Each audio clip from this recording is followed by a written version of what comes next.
औज़ुबिल्लाहिमिनश्शैतानिर्रजीम बिस्मिल्लाहिर्रहमानिर्रहीम। दोस्तों, this is Tariq तुनियो और इस प्रेजेंटेशन के थ्रू मैं आपको अनाउंस करने जा रहा हूँ, इन्फॉर्म करने जा रहा हूँ एक बहुत बड़ी अपॉर्चुनिटी जो कि चार्टर्ड अकाउंटेंट्स के लिए, ACCA के लिए, LLBs और ग्रेजुएट्स के लिए पंजाब के सूबे में जिसका डोमिसाइल है उसके लिए क्रिएट हुई है। तो इस प्रेजेंटेशन के थ्रू मैं एक्सप्लेन करूँगा आपको दो चीज़ें, एक तो अपॉर्चुनिटी क्या है और दूसरा उसकी तैयारी जो टेस्ट प्रिपरेशन है वो STD सॉल्यूशंस के प्लेटफॉर्म पे कैसे कराई जाएगी। कंप्लीट डिटेल्स जो होंगी इस प्रेजेंटेशन के थ्रू आपको दी जाएगी।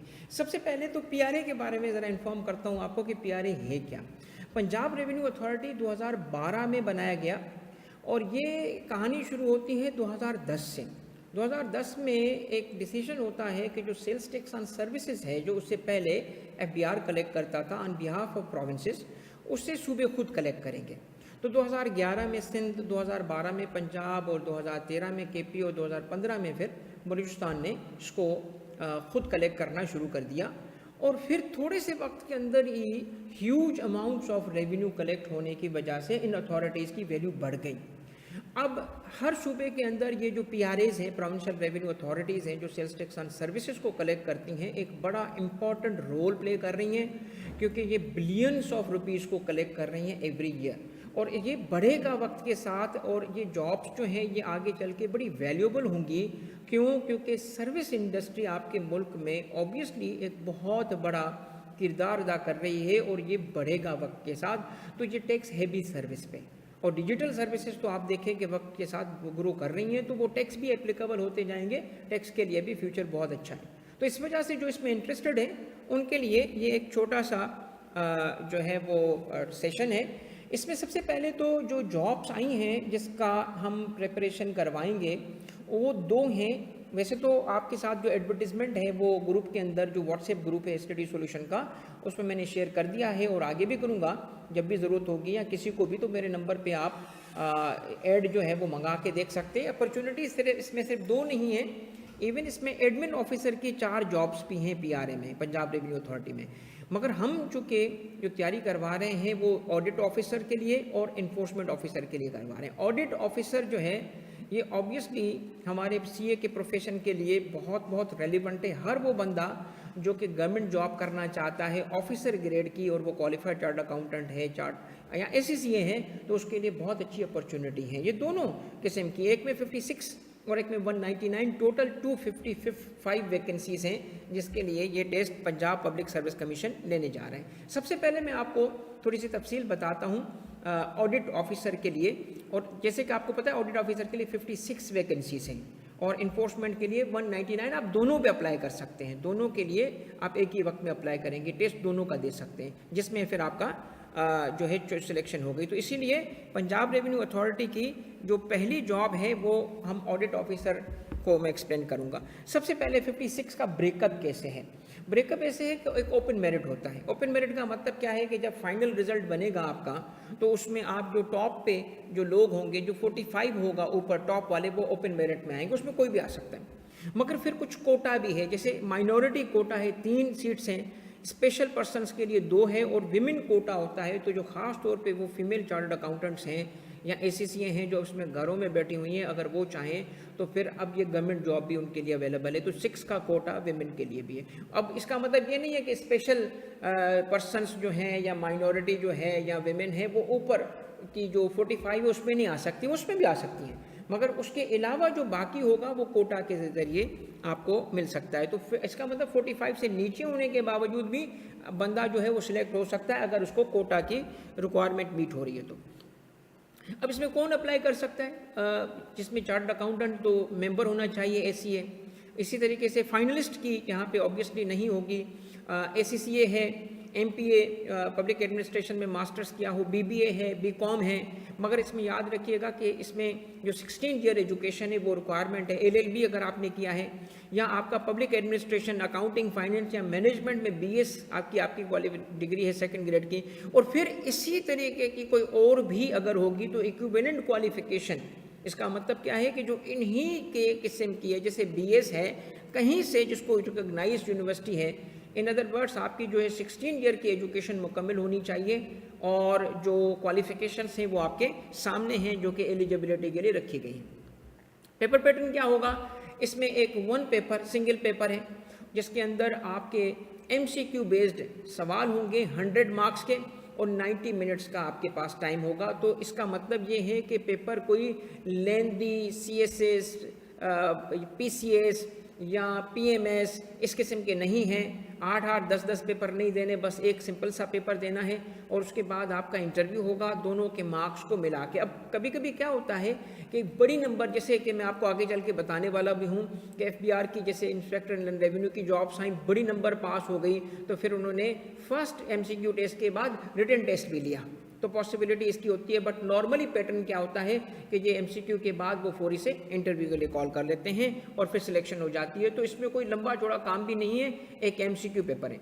अब समझने की बात क्या है, ऑडिट के लिए जो एस्पायर करेगा कि यहाँ पे 80% जो मार्क्स रखे गए हैं वो हाईली स्पेशलाइज्ड है। और मैं ऑब्वियसली जो टेस्ट प्रिपरेशन करवाता हूँ तो उसके अंदर मैं अपनी स्पेशलिटी की वजह से ही आगे आता हूँ और वो ऑब्वियसली मेरी स्पेशलिटी है टैक्सेशन की और फाइनेंस की। तो आप अगर देखें 80% मार्क्स के लिए आपको सेल्स टैक्स ऑन सर्विस का जो एक्ट है 2012 का उसका अच्छा ग्रिप चाहिए, जिसके लिए ही ये मैं तैयारी करवा रहा हूँ। और उसके बाद ऑडिटिंग है, मगर ऑब्वियसली इसमें ऑडिटिंग ज़्यादातर जो कि टैक्स के लिए है तो टैक्स वाले एस्पेक्ट की ऑडिटिंग होगी और फाइनेंस जैसे मुल्क के लिए जनरल है और कुछ अकाउंटिंग होगी। और बाकी 20% मार्क्स जो है वो जनरल एबिलिटी पे और GK पे, जनरल नॉलेज पे। वो ये वन पेपर है, वन पेपर में नॉर्मली जनरल नॉलेज होती है तो पाकिस्तान स्टडीज़ से, इस्लामियात से, इंटरनेशनल अफेयर्स से, साइंस से जो सवाल बनता है MCQ बेस्ड है, फैक्चुअल चीज़ें होती हैं तो इसकी भी तैयारी करवाई जाएगी। ऑब्वियसली ये 20 मार्क्स के लिए है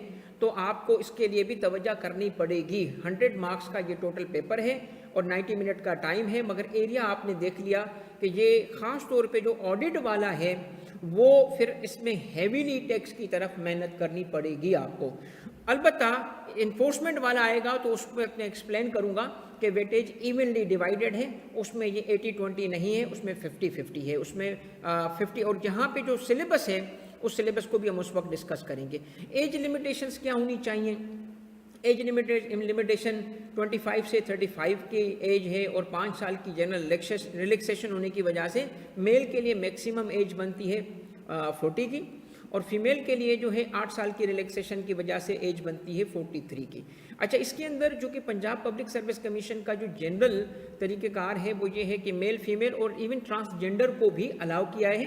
तो ट्रांसजेंडर जो कैंडिडेट्स होते हैं उनके लिए फिर वो शनाख्ती कार्ड पे जो है लिखा होता है उसी को माना जाता है, ठीक है, कि उसकी एज क्या है और उसके हवाले से कि वो ट्रांसजेंडर है। तो ये आपको पता है हमारे मुल्क में एक बड़ा अहसन और अच्छा स्टेप लिया गया है रिसेंटली ताकि इक्वल रिप्रेजेंटेशन मिल जाए और सोसाइटी के अंदर इनको भी एज अ इम्पॉर्टेंट मेंबर हैं तो इसको इक्वल राइट्स हासिल होने चाहिए जॉब्स में भी, हर जगह पे भी। तो अब तो पंजाब पब्लिक सर्विस कमीशन इस वजह से अपने हर एड में स्पेसिफिकली मेंशन कर देता है कि मेल फीमेल और ट्रांसजेंडर भी अप्लाई कर सकते हैं।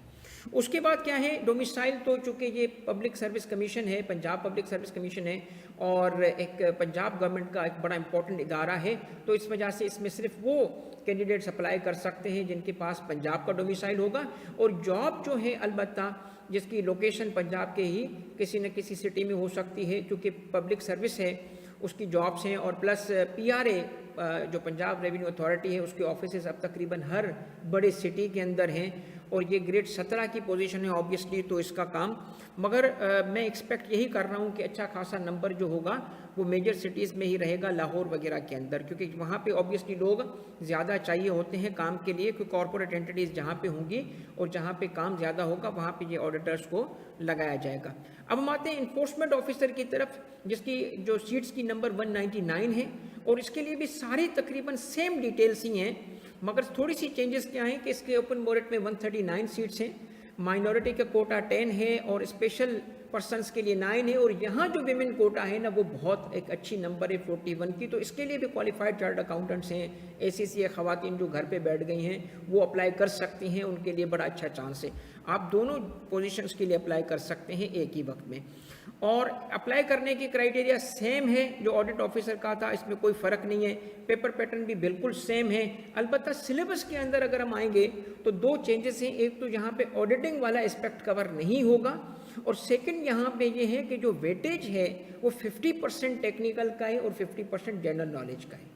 तो जनरल नॉलेज का यहाँ पे वेटेज बहुत ज़्यादा होगा, और चूंकि जो सीए बैकग्राउंड के लोग होते हैं उनकी जनरल नॉलेज बहुत वीक होगी, तो उनको फिर ऑब्वियसली इस पर हमें ज़्यादा टाइम देना पड़ेगा ताकि हम उनको कर सकें। और जो बाकी जो लोग होंगे जिनका जनरल नॉलेज का पोर्शन अच्छा है, जो ग्रेजुएशन जो पंजाब पब्लिक सर्विस के लिए वैसे ही तैयारी करते रहते हैं, तो उनको फिर हम जो ऑडिटर के लिए जो 80% की हेल्प करेंगे ना, तो उनके लिए बड़ा इंपॉर्टेंट रोल जो होगा हम प्ले कर सकते हैं इस टेस्ट में अच्छा डिलीवर करने के लिए। एज लिमिटेशन की डिटेल्स वही है सेम, डोमिसाइल के लिए और जॉब की लोकेशन भी सेम है। अप्लाई कैसे करेंगे? पंजाब पब्लिक सर्विस कमीशन की जो साइट है उस पर ऑनलाइन आपको एप्लीकेशन है, और 27 मार्च तक ये आप अप्लाई कर सकते हो, 2026 तक। उससे पहले आपको ऑनलाइन अप्लाई करना पड़ेगा। और इसकी एडवर्टीजमेंट नंबर 5 ऑफ 2026 है। इसको गो थ्रू करने के लिए हमने ग्रुप पे भी ये एडवर्टीजमेंट में शेयर किया है, आप ऑनलाइन भी इसको सर्च कर सकते हो।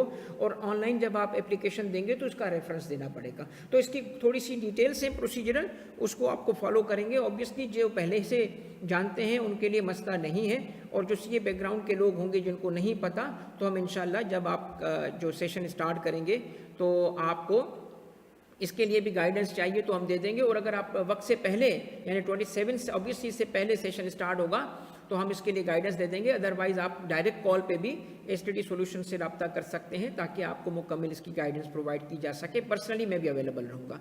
अब हम आते हैं कि ये टेस्ट प्रिपरेशन एसटीडी सॉल्यूशन में कैसे कराई जाएगी। सबसे पहले तो थोड़ा सा मैं अपना तारुफ करा दूँ, और मेरा नाम तारिक दुनियो है। मैं बेसिकली CSS ऑफिसर हूँ। 31st कॉमन से मेरा ताल्लुक़ है। 2002 में मैंने CSS के लिए अटैम्प्ट किया था। अल्हम्दुलिल्लाह फर्स्ट अटैम्प्ट में पास हो गया। I never reappeared youngest in the batch, क्योंकि मुझे FBR की एलोकेशन हुई तो मैं अपने टैक्स के काम में बड़ा खुश था, क्योंकि टैक्स का काम ऐसा था जो पढ़ने लिखने से ताल्लुक़ रखता है। और मैं एजुकेशनिस्ट मैं ख़ुद को ज़्यादा खुश महसूस करता हूँ, क्योंकि एट द सेम टाइम जब मैंने जॉब ज्वाइन की तो मैंने गवर्नमेंट से इजाज़त दे के साथ में फ्री टाइम के औकात जो फ्री टाइम होते हैं आपके, उसमें पढ़ाना भी शुरू कर दिया। और मैं चार्टर्ड अकाउंटेंसी को पढ़ा रहा हूँ पिछले कोई 19-20 साल से, और टैक्सेशन और कॉर्पोरेट लॉ को पढ़ाता हूँ साथ में। चूँकि टैक्स पढ़ाता हूँ, टैक्स में काम करता हूँ, तो मेरी एक्सपर्टीज़ जो हैं वो टीचिंग की भी हैं, एडमिनिस्ट्रेशन की भी हैं। तो जब ये 2010 में रेवेन्यू अथॉरिटीज़ बन रही थी तो I was already in the field. तो कराची में मुझे फिर ऑफ़र किया गया था कि सिंध में जो इदारा बन रहा था PRA, जो पंजाब रेवेन्यू अथॉरिटी की तरह, तो उसको SRB कहते हैं। तो वो चूँकि लॉ सेम ही तरीके से इवॉल्व हुए हैं, सारी चीज़ें एक जैसी हैं, तो वहाँ पे जब मुझे ऑफ़र की गई तो आई ज्वाइंड SRB। और अल्हम्दुलिल्लाह मुझे 8 साल का तजर्बा है सेल्स टैक्स ऑन सर्विसेज का, और रिमेनिंग जो तजर्बा है मेरा वो FBR का है, इनकम टैक्स का और सेल्स टैक्स ऑन गुड्स का। मगर ये वो चीज़ है जब मुझे मैं आपको बताऊंगा कि जब इन बच्चों ने, ये वो बच्चे हैं जो कि पहले भी मैं इस किस्म की टेस्ट की तैयारी कराई थी, तो एक बड़ी खुशी की बात यह है कि जब FBR के लिए जॉब्स आई थी और मैंने टेस्ट प्रिपरेशन कराई थी, तो 35 करंट बैच के अंदर ऐसे लोग हैं जो मेरे स्टूडेंट हैं उस बैच के, जिसमें से ऑल पाकिस्तान नंबर 3 भी मेरा स्टूडेंट था। तो अब इन्हीं में से कुछ बच्चों ने कॉल करके कहा कि सर हमारे दोस्त हैं वो पूछ रहे हैं कि सर पढ़ाएंगे। तो मैंने फिर उनसे थोड़ी तफसील मांगी, और उसके बाद मैंने कुछ और बच्चों ने रब्ता किया तो उनसे डिटेल डिस्कस करके मैंने कहा ठीक है ये सेशन में स्टार्ट करता हूं। क्योंकि असल में इसके अंदर जो सेल्स टैक्स ऑन सर्विस का एलिमेंट है और उसका पूरा लॉ है, 2012 का एक्ट है, तो वो समझाने के लिए ऑब्वियसली बच्चे को एक एक्सपर्ट की ज़रूरत थी, एंड दिस इज़ वेयर मेरा रोल आता है। और ऑब्वियसली अगर वो बच्चा सेल्फ स्टडी करेगा या किसी ऐसे बंदे से पढ़ेगा जिसकी तजर्बा नहीं है तो फिर वो उसको परेशानी होगी। तो मैं दैट इज़ वाई कि मैंने कहा कि मैं आ जाता हूँ, और फिर इदारे से हमने बात करके ये सेशन स्टार्ट किया। अब होगा किस तरीके से, लाइव सेशंस होंगे, रिकॉर्डेड वर्जन होगा। ये जो स्टूडेंट्स हैं हमारे, पहले हमने टेस्ट प्रिपरेशन कराई है, उन सबको पता है, और इतना ज़बरदस्त रिज़ल्ट था। तो उसकी वजह यही थी कि हमारे पास जो फैसिलिटेशन है, जो कि ऑलरेडी एसटीडी सॉल्यूशन CA का कॉलेज भी है, और इसके अलावा टैक्स की एक सर्टिफिकेशन है जिसको हम सर्टिफाइड एडवाइज़र इन टैक्स कहते हैं, जो कि कॉर्पोरेट टैक्सेशन के लिए स्पेशलाइज हो चुकी है, उसके लिए हम ऑलरेडी काम कर रहे हैं। तो फैसिलिटेशन, टेक्नोलॉजी सारा हमारे पास ईजिली अवेलेबल है। ये थोड़े से टाइम में आपको जो पहले से नहीं जानते उनको पता चल जाएगा कि ऑनलाइन पढ़ाना हमारे लिए कोई प्रॉब्लम नहीं है, उसकी पूरी फैसिलिटेशन, पूरी चीज़ें मौजूद हैं। उसके अलावा कोर्स कवरेज, हम हालांकि टाइम बहुत कम होता है इस टेस्ट का, मगर दिन रात करके हमें टाइम लगाना पड़ेगा, तो हम फुल कोर्स कवरेज करेंगे। और इसमें ख़ास तौर पे जो हमारा रोल बड़ा इंपॉर्टेंट है आपके लिए, वो इन डेप्थ स्टडी है सेल्स टैक्स के एक्ट 2012 की, जो पंजाब का सेल्स टैक्स एंड सर्विस का एक्ट है, और उसके फाइनेंशियल एस्पेक्ट को। तो जो स्टूडेंट चाहे सीए बैकग्राउंड के हैं, चाहे नॉन सीए बैकग्राउंड के हैं, उन सबको इसमें ऑब्वियसली वो खुद नहीं कर पाएंगे, क्योंकि ये एमसीक्यू बेस्ड पेपर है। तो आपको खुद पेपर बनाने वाला बंदा कहाँ से पेपर बनाता है, अगर आप सिर्फ पढ़ने पे ही बैठेंगे तो आपके 2 महीने इस एक्ट को पढ़ने में गुजर जाएंगे। वो जब एक एक्सपर्ट समझा रहा होगा तो वही काम हम चंद दिनों में भी कर सकते हैं। तो अच्छे तरीके से इसकी कवरेज की जाएगी, ताकि आपके पास होने के चांस और मेरिट में आने के चांस, इसमें जिसे आप सिर्फ पास नहीं होना होता, मेरिट में आना होता है, तो वो आपके अच्छे हो जाए। अब हमें उम्मीद ये है कि हमें कोई 2 महीने का टाइम मिल जाएगा टेस्ट से पहले, क्योंकि अभी तो इसकी लास्ट डेट जो है वो आएगी, उसके बाद पूरा प्रोसेस होता है, तो हमें 2 महीने मिल जाएंगे इंशाल्लाह, उम्मीद यही है। मगर जैसे अब मैं 2 महीने का टाइम है, तो उसमें हम करेंगे क्या, आपको 6 दिन के क्लासेस देंगे, मगर 7वां दिन भी अवेलेबिलिटी हमें रखनी पड़ेगी, क्योंकि टाइम लाइन आगे पीछे होता है। और फिर इसमें टाइम जो होगा, अब हम रख रहे हैं मॉर्निंग का 8 बजे से लेकर 9 बजे तक, क्योंकि अगर आप में से कोई वर्किंग है, कोई जॉब करते हैं, तो वो 9 बजे जॉब के लिए भी निकल सकते हैं, क्योंकि ऑब्वियसली शाम के टाइम में की अवेलेबिलिटी भी हमारी है। मगर मैं इस दफ़ा जो टाइम रख रहा हूँ, मॉर्निंग का रख रहा हूँ। अर्ली मॉर्निंग आप घर पे बैठे होंगे, मुझे तो कैंपस पे आके पढ़ाना पड़ेगा ऑब्वियसली, तो मैं 8 से 9 बजे का डेली टाइम रखूँगा। और अलबत्ता शाम की टाइम भी अवेलेबल रहे, कभी आपकी क्लास 5:30-6 बजे, मगर वो जो वर्किंग होंगे हम उनका लिहाज रख रहे हैं कि ऑब्वियसली उन लोगों को लाइव क्लास लेने के लिए टाइम मिल सके। तो वो हम जब शाम के टाइम पे भी क्लास रखेंगे, तो हम रखेंगे कि ऑफिस से बंदा घर पहुंच जाए, ठीक है, ताकि वो लाइव क्लास ले सके। अदरवाइज हमारे पास लेट नाइट का भी ये है, क्योंकि ये आपके लिए 1 टाइम है, तो एक बहुत अच्छी अपॉर्चुनिटी है। It's a very good opportunity. Grade 17 government में आना, और डायरेक्ट वो भी एक पेपर से आना, ये मैं कहता हूँ कि गॉड गिवन अपॉर्चुनिटी है उन सब के लिए, तो बहुत अच्छी मेहनत करनी चाहिए। अच्छा, अब इसमें जो स्टडी सॉल्यूशन कॉलेज का जो पैकेज है, वो अब ऑब्वियसली कोशिश, कॉलेज ये है, उसके रिसोर्स लग रहे होते हैं, तो फ़ी अपनी जगह होती है। तो एडमिन ने जो फ़ी रखनी थी वो मैंने रिजेक्ट कर दी। मैंने कहा भाई फ़ी कम रखें, ताकि बच्चा जो है वो अलग अलग पैकेज के लिए कह रहे थे कि जी 2 कोर्सेज़ हैं, अलग अलग हैं, उसमें सिलेबस की भी रिगर कहीं ज़्यादा है, कहीं डिफरेंट है। तो मैंने कहा नहीं, आसानी करें ताकि ज़्यादा से ज़्यादा लोग फ़ायदा ले सकें। तो फ़ी जो होगी, दोनों कोर्सेज़ आप ऑब्वियसली सब दोनों में ही अप्लाई करेंगे, तो दोनों को अलग रखने के बजाय एक सिंगल फ़ी 15,000 की 2 महीने के लिए आपसे चार्ज की जाएगी रजिस्ट्रेशन के वक्त। और इसमें आपको क्या करना है, आपने राब्ता करना है इस नंबर पे, स्टडी सॉल्यूशंस का नंबर है, और व्हाट्सएप ग्रुप ज्वाइन करना है। अच्छा, अब व्हाट्सएप ग्रुप के लिए आप इसमें जब मैसेज करेंगे तो आपको लिंक वैसे ही भेज देंगे। आप स्पेसिफिकली रिक्वेस्ट भी भेजिएगा कि हमें ये PRA के टेस्ट प्रिपरेशन के लिए आप ग्रुप का लिंक बता दें। वैसे तो सोशल मीडिया पे वैसे ही अवेलेबल है। और दूसरा, मैं आपका अपना नंबर ड्रॉप करता हूँ, मेरा नंबर आप नोट कर लें। आप मुझसे डायरेक्ट भी व्हाट्सएप पे कम्युनिकेट कर सकते हैं, अगर आपको कोई मैसेज भेजना है, कोई बात करनी है, कोई गाइडेंस चाहिए, तो वो भी आप कर सकते हैं। क्लासेस हमें ऑब्वियसली जल्दी स्टार्ट करनी पड़ेंगी, क्योंकि हमारे पास टाइम कम है। तो रजिस्ट्रेशन जैसे ही आप करवा लेंगे, तो हम इंशाल्लाह आपको क्लासेस के बारे में भी फर्दर बता देंगे। ये एक बहुत अच्छी अपॉर्चुनिटी है, और मैं खुद चूँकि इसमें 20 साल से जॉब कर रहा हूँ, और मुझे इस चीज़ का इल्म है कि आगे चल के जो टैक्सेशन का निज़ाम है, वो आर्टिफिशियल इंटेलिजेंस उसको बेहतर ही करेगी। आर्टिफिशियल इंटेलिजेंस बहुत सारी जॉब्स को ख़त्म करने वाली है। टैक्स की जॉब्स जो होंगी वो बहुत अफेक्ट उस तरीके से नहीं होंगी, क्योंकि इसमें 2-3 रीज़न्स हैं। एक तो गवर्नमेंट इन्वॉल्व है, और नंबर 2, गवर्नमेंट में ऑब्वियसली गवर्नमेंट जॉब्स जो होती हैं वो आर्टिफिशियल इंटेलिजेंस की वजह से भी अफेक्ट होंगी भी, तो सबसे आखिर में गवर्नमेंट बहुत इस मामले में डिफरेंट वे में बिहेव करती है।